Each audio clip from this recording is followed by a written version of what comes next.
Welcome to on record. Welcome to on record. இன்றைக்கு நம்மோடு நேர்காணலுக்காக சிறப்பு விருந்தினராக மூத்த பத்திரிகையாளர் திரு பிரியன் அவர்கள் இணைந்திருக்கிறார். அவரோடு பேசலாம். சார் வணக்கம். சார் சார் வணக்கம். பல்வேறு விஷயங்கள் தமிழ்நாட்டு அரசியல்ல இப்போ போய்கொண்டிருக்கிறது. தமிழ்நாட்டு அளவிலும் சரி அல்லது தேசிய அளவிலும் சரி, தமிழ்நாடு விவகாரம் ஒரு பக்கம் விஜய் ஃபேக்டர், இன்னொரு பக்கம் ஸ்பெஷல் இன்டென்சிவ் ரிவிஷன் அப்படின்னு ஒன்றிய அரசாங்கத்தினுடைய தேர்தல் ஆணையத்தினுடைய நடவடிக்கை அப்படின்றத பார்க்க முடியுது. விஜய் தரப்பு இன்னும் எஸ்ஐஆர் பற்றி பேசல, ஆனா நேற்று காலில் விழுந்து மன்னிப்பு கேட்டார் அப்படின்னு சிலர் சொல்றாங்க, தகவல் தெரிவிக்கப்படுகிறது. ரொம்ப மனம் வருந்தி எனக்கு பெர்மிஷன் கிடைச்சிருந்தா நான் வந்திருப்பேன் அப்படின்னு சொல்லி கொண்டதாக கூட விக்டிம்ஸ் ஒரு சிலர் பதிவு பண்றாங்க. இந்த சம்பவத்தை நீங்க எப்படி பாக்குறீங்க? இல்ல, அதாவது தமிழக அரசியல் வரலாற்றிலேயே, ஏன் இந்திய அரசியல் வரலாற்றிலேயே இந்த மாதிரி ஒரு அரசியல் தலைவர் நடந்து கொண்ட விஷயத்தை இப்போதான் முதல் தடவையா நான் பாக்குறேன். ஆக்சுவலா அதாவது இந்த மாதிரியான ஒரு துயர சம்பவம் நடக்கும் பொழுதோ, இல்ல ஏதாவது விபத்துகள் பெருசா நடக்கும் பொழுதோ, அந்த கட்சி ஒரு அரசியல் தலைவர்கள் உடனே அந்த இடத்துக்கு ரஷ் பண்ணி மக்களுக்கு ஆறுதல் சொல்றதுன்றது நம்ம வழக்கமா பார்த்துட்டு இருக்கிற ஒரு விஷயம். அதுவும் குறிப்பா பதவியில் இருக்கிற அரசியல்வாதிகள்லாம் உடனே ரஷ் பண்ணுவாங்க. அந்த ஏதோ ஒரு கட்சி சார்பா நடந்த விஷயங்கள்ல பிரச்சனை வந்ததுன்னா கட்சி தலைவர் போவாரு.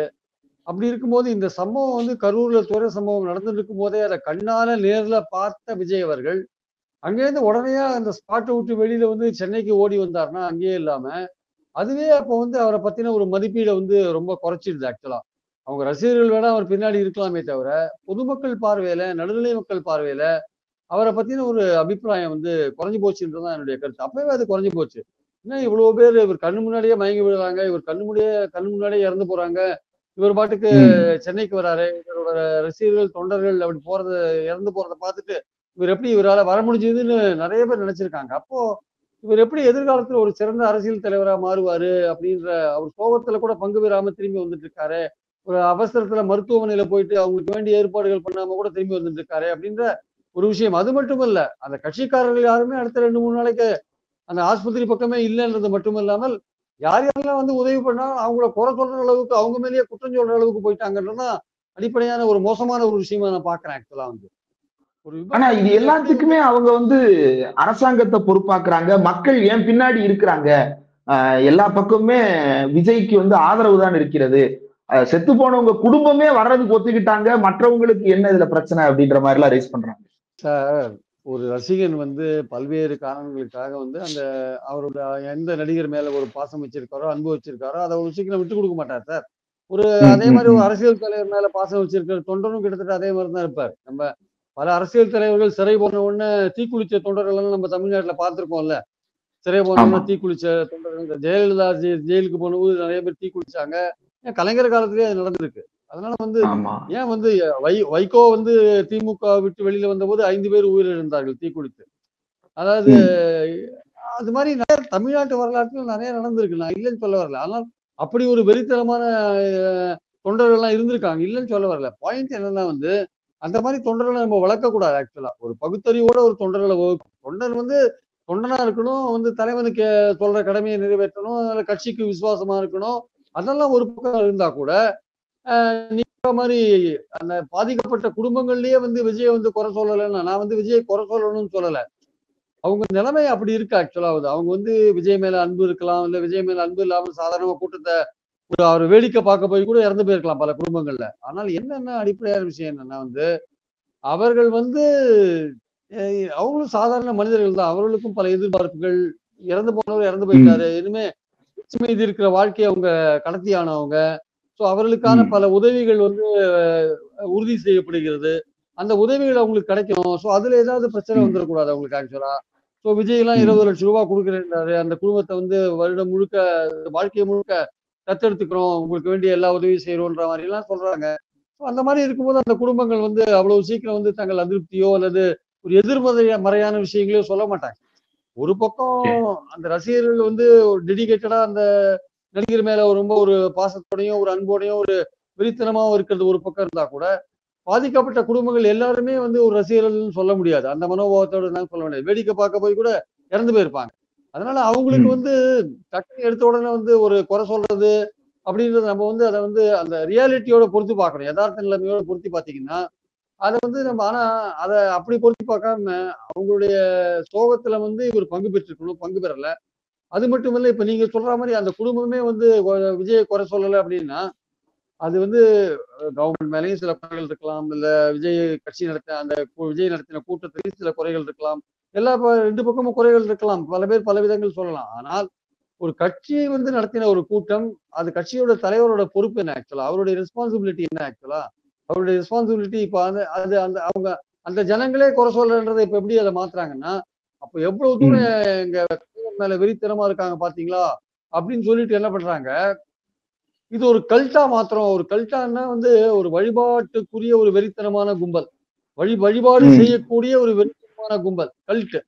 அந்த பல சாமியார்கள் அந்த கல்ட்டை வளர்ப்பாங்க, பல சாமியார்கள் கல்ட்டை வளர்ப்பாங்க. அந்த அந்த மாதிரி சாமியாரை வளர்க்குற கல்ட்டு மாதிரி இந்த நடிகர் என்ன பண்றாரு, தன் மீது வந்து ஒரு பெரிய ஒரு எந்த விதமான ஒரு பகுத்தறிவு சிந்தனை இல்லாம தான் எது செஞ்சாலும் கண்மூடித்தனமாக ஆதரிக்கிற ஒரு கும்பல் இருக்குல்ல, அந்த மாதிரி ஒரு கும்பலை வளர்க்கிறாரு விஜய் அப்படின்ற மாதிரியான ஒரு எண்ணத்தை உருவாக்குறாங்க ஆக்சுவலா. அதுல ஒரு ஆலோசகர் என்ன சொன்னாரா, அவர் சொன்னார், ஒரு ஆலோசகர் சொல்லியிருந்தாரு ஒரு பத்திரிகை நிருபர்கிட்ட, எங்களுக்கு வந்து இந்த விஜய் கல்ட்டை தான் வளர்க்கறது நோக்கம், என்ன நடந்தாலுமே அங்க விஜய் பின்னாடி தான் இருப்பாங்க, அதுதான் மோசமான ஒரு டெண்டன்சி ஆக்சுவலா. அப்படி அவர் சொல்லியிருந்தாருன்னா அந்த அட்வைசரு கல்ட்டை வளர்க்கறதா நோக்கம் சொல்லியிருந்தாருன்னா முதல்ல இந்த தாவேகா வந்து இந்த ஸ்டேஜ்லயே வந்து தாவேகா வந்து தமிழ்நாட்டு மக்கள் புறக்கணிக்கணும். ஏன்னா கல்ட்டுன்றது வந்து அது என்டையர்லி வேற ஒரு விஷயம், அது பக்தி சம்பந்தப்பட்ட விஷயங்கள்ல இருக்கிற விஷயம், அதுவே கூடாது என்பது நம்முடைய கருத்து ஆக்சுவலா. அப்போ ஒரு அரசியல் தலைவர் கல்ட்டை வளர்க்க விரும்புறாரு அப்படின்னா அது வந்து பகுத்தறிவுக்கு சிந்தனைக்கு சற்றுமே ஒவ்வொரு விஷயம், சற்றுமே அதோட தொடர்பு இல்லாத ஒரு விஷயம் கல்ட்டு வளர்க்கறதுன்னு. அப்போ விஜய் எந்த விதத்திலையும் கல்ட்டை வளர்க்கறதுக்கு முடிவு பண்றாரு அப்படின்னா முதல்ல அவர் செய்ய வேண்டிய விஷயம், தன்னுடைய வழிகாட்டியா வைத்திருக்கிற பெரியாரை முதலில் தூக்கி பக்கத்துல ஒதுக்கி வைக்க, பெரியாரை வழிகாட்டியா வச்சிருக்கவே கூடாது அவர் ஆக்சுவலா. கல்ட்டை வளர்க்கிற அந்த தலைவர் பெரியாரை வழிகாட்டியா வைக்க முடியாது. பகுத்தறிவு சிந்தனை இல்லாத ஒரு கல்ட்டு கும்பலை வளர்க்கக்கூடிய ஒரு தலைவர் பெரியார் படத்தை எப்படி வழிகாட்டியா வைக்க முடியும் ஒரு பெரியார? அதனால பெரியார் படத்தை எடுத்துட்டு நீங்க என்ன வேணா கல்ட்டெல்லாம் வச்சுக்கோங்க, என்ன வேணா பண்ணிக்கோங்க. தமிழ்நாட்டு மக்கள் இந்த மாதிரி கல்ட்டை வளர்க்கிற அரசியல் தலைவரையும் என்கரேஜ் பண்ணவே கூடாது. என்ன நடந்தாலும் சரி நான் கண்ண மூடி ஆதரிப்பேன்ற ஒரு கும்பல் தேவையில்லை சார் தமிழ்நாட்டுக்கு. பகுத்தறிவு சிந்தனையோட இருக்கணும். அது எந்த தலைவனா இருந்தாலும் அவன் பண்றது நியாயமா, நேர்மையா, நாட்டுக்கு நல்லதா, கட்சிக்கு நல்லதான்னு யோசிச்சு பார்த்து முடிவு பண்ற ஒரு தொண்டன் தமிழ்நாட்டுக்கு தேவையே தவிர தலைவன் எது பண்ணாலும் கண்ண மூடி ஆதரிக்கிற தொண்டன் இங்க தேவையில்லை சார். இங்க இந்த கண்மூடித்தனமான ஆதரவை எதிர்ப்பது அல்லது கல்ட்டை விமர்சிப்பது, கல்ட் என்பது ஆபத்தானது, கண்மூடித்தனமான பின்பற்றல் என்பது ஆபத்தானது. ஏன் ஆபத்தானது? இந்த கண்மூடித்தனமான கூட்டமோ அல்லது கல்ட்டோ என்ன செஞ்சிரும், எதனால அதை புறக்கணிக்கணும்? அது என்ன செஞ்சிருந்தா நீங்க இப்ப பாத்தீங்கல்ல, சொன்னீங்கல்ல, பாதிக்கப்பட்ட குடும்பங்கள்ல ஒரு இறப்பு நடந்துக்கிற குடும்பங்கள்ல விஜய் வந்து குறை சொல்லாத இருக்காங்க அப்படின்னா விஜய் பத்திலையும் தவறுகள் பல இருக்கு அந்த கூட்டம் நடத்தினதுல. அப்போ அவங்க நியாயமா பார்த்தா அதை சொல்லியிருக்கணும்ல, விஜய் கொஞ்சம் சீக்கிரம் வந்திருக்கலாம் சார், வந்துதான் நாங்க பார்த்துட்டு போயிருப்போம் சார், அவர் லேட் ஆகிட்டா சார், ஏதோ ஒண்ணு நீங்க சொல்லியிருக்கலாம்ல. அதை விட்டுட்டு அந்த மனநிலையை விட்டுட்டு ஒரு தாய் என்ன சொல்றாங்க, என்னோட குழந்தை இறந்து போனாலும் பரவாயில்ல, நான் விஜயை போய் கிட்டக்க போய் பார்க்க முடிஞ்சதே. அது எப்படி அது விஜய் சந்தர்ப்பம் கிடைச்சதே அப்படிங்கிறாங்க. அப்போ அதுதான் கல்ட்டு மனப்பான்மை. அந்த மாதிரி மனப்பான்மையெல்லாம் ஒழிக்கணும். அந்த மாதிரி கல்ட்டை வளர்க்கிற தலைவர்களை தான் இது பண்ணணும். கண்மூடித்தனமான ஒரு வெறித்தனமான ஒரு இது இருக்குல்ல, அதாவது அர்ப்பணிப்பு அல்லது டெடிகேஷன் அல்லது ஒரு அன்பு அல்லது பாசம், அது வந்து ஒரு அரசியல் தலைவர் மேல வைக்க வேண்டிய அவசியம் கிடையாது. எல்லாமே வந்து அந்த அந்த கட்சியுடைய கட்டுப்பாடு, அந்த கடமை போன்ற விஷயங்கள், அல்ல ஒரு தொண்டருக்கும் தலைவருக்குமான உறவு என்பது எதை ஊட்டி அமைந்திருக்கிறது போன்ற விஷயங்கள்லாம் எதுன்னு பாத்தீங்கன்னா அதெல்லாம் ஒரு தொண்டன் தலைவன்ற முறையில தான் அமைந்திருக்கே தவிர ஒரு வழிபாட்டுக்குரிய ஒரு தன்மையோட இருக்கிற தொடர்பு கிடையாது ஆக்சுவலா. அந்த மாதிரி கிடையாது, அரசியல் ரீதியான ஒரு தொடர்பு, அவ்வளவுதான். அது வந்து விஜய் வந்து அதை கல்ட்டா மாற்றணும்னு பார்த்தாருன்னா அது வந்து அவர் விஜயோட அரசியலையும் நம்ம எதிர்க்கணும், அந்த மாதிரி கல்ட்டையும் நம்ம தமிழ்நாட்டு மக்கள் மத்தியில வளரக்கூடாது. அப்புறம் தமிழ்நாட்டுல போதிக்கப்பட்ட பகுத்தறிவெல்லாம் எந்த விதமான பயனும் இல்லாத போயிடும் ஆக்சுவலா. என்ன நடக்குது அப்படின்றத பொறுத்திருந்து பார்ப்போம். இந்த நேர்காணல் தந்ததற்கு மிக்க நன்றி சார். Thank you sir.